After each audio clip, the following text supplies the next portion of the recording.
One of the key things to look out for when you're artworking is to make sure that your text isn't hitting into other stuff on the page and that you've got white space around all of your text where required. So I'm going to run through a few common examples of where this doesn't happen and how to easily fix them.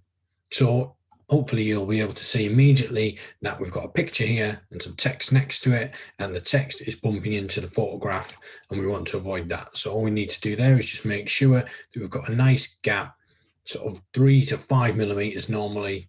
You don't need to measure it, but a nice sizable gap between the text and the picture. Doing that with all the elements on your page. One of the areas where people fall down on quite often is on captions. So if you create a text box and you put a black line around it like I have here, and then you type into it, you'll see that the text butts right up against that black line. We want to avoid that, but that's easily fixed. So if you select the text box and then use the text frame tab, if you don't have this text frame tab already visible, you can add it through the view menu and then studio, and you can turn on the text frame tab.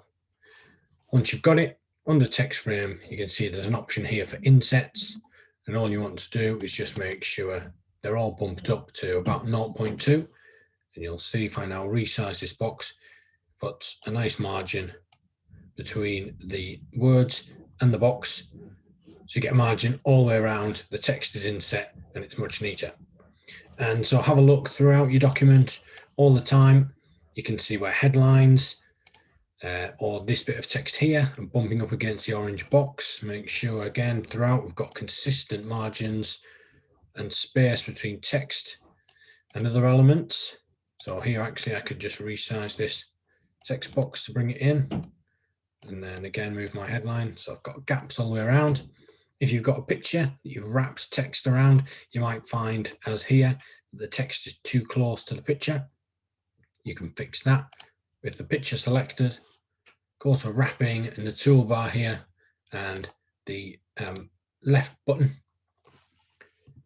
And at the bottom of this box that appears, you've got a distance from text option. Again, nudge that up. You can see for yourself what effect that's having and where is close enough. And that's fine. If you do that, make sure if it has any knock-on effect and move some of your text off the bottom of the page that you fix that. And then just having a look back now, all of this, we've got nice space. We don't have text at any point bumping into any other element on the page, and that's what we're looking for.